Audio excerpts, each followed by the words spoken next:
Hello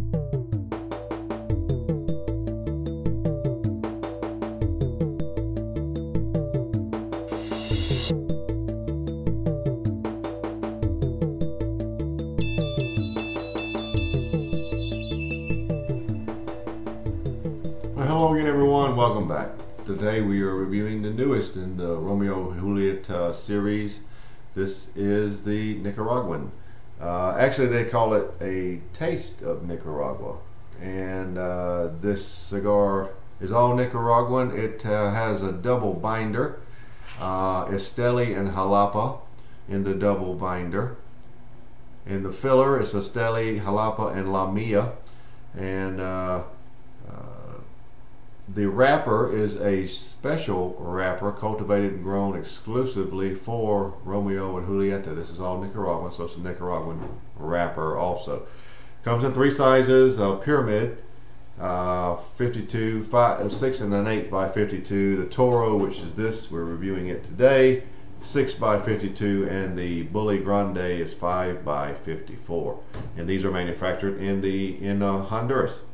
Price of these range from $8 to $8.75 a piece, so not bad.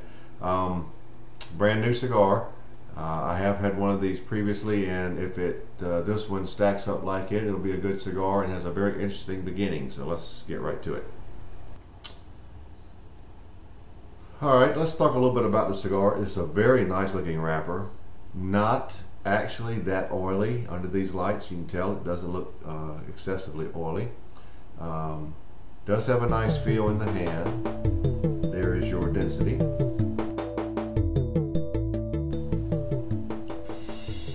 The band is very clean. If you notice at the bottom of the Romeo and Julieta at the top, it says Nicaragua, and there's the lower band.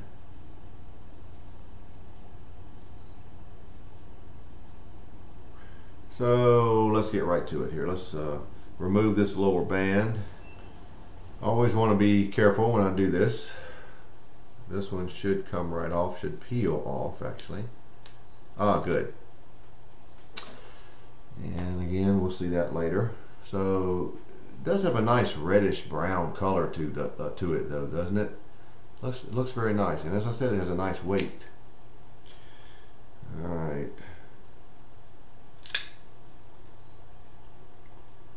Oh, good.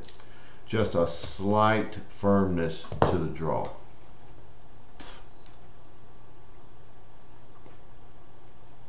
Very good.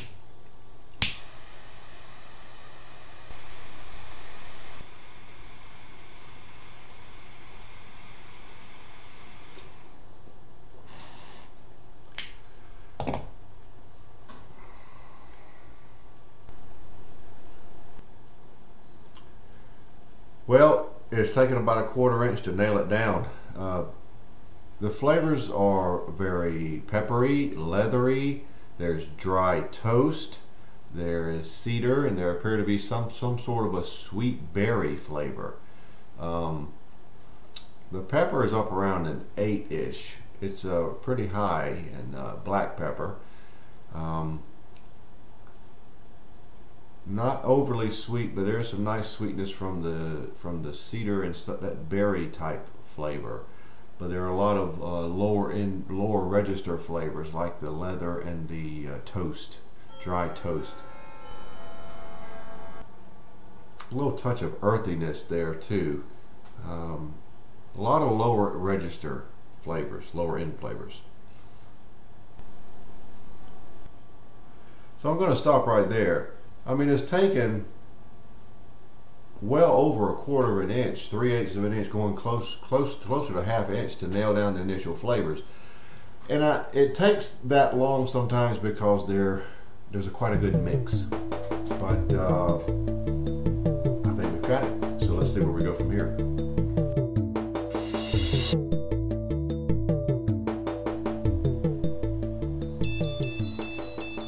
Well, I'm about inch, a little over an inch in, and the leather notes are very prominent. The pepper is still very good. There's still those notes of toast, and the cedar is really making a resurgence, and it's very sweet. attached to the cedar are some what could only be described as floral notes. Those sweet berries have now blossomed into more of a flowery floral type flavor, very aromatic type thing. Finish is really straightforward, just a nice cream with a little sweetness to it, a little lingering pepper, and again it's black pepper. I would call the cigar, because of all the leathery notes in this, it does have the essence of being medium to full bodied.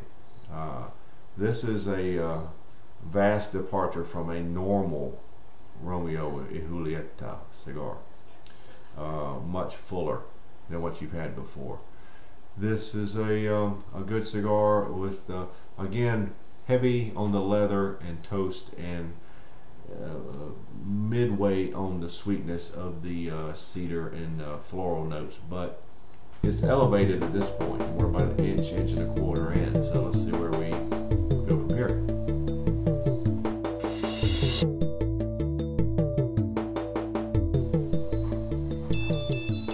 Well, I'm roughly at the midpoint, maybe just beyond, and front end flavors have changed a little. You still have your leather and your toast notes. Every once in a while I'm getting flashes of charred oak. I couldn't get them to stick, so I didn't say anything about it as a permanent flavor. The cedar is still there. There is nutmeg now, and there is still some sweetness and a touch of richness. And there's also what I call a citrus flavor of grapefruit. So you have those three as far as your sweet flavors. The grapefruit actually gives it a little bit of the grapefruit characteristics, a little bit of the bitterness, but not in a negative way. It just adds something there. The finish is the same. The cigar is very close to what you would call full-bodied, so it's pretty much going to end up a full-bodied cigar. I wanted to come back and tell you about those changes, so let's see where we go next.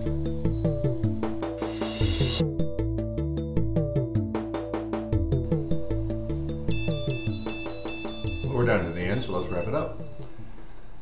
Here at the end, there's been very few changes. The front end flavors are about the same, with a few exceptions. Let's go over those now. The leather notes are somewhat subdued. They're just downplayed a little bit. It's not overly leathery at this point.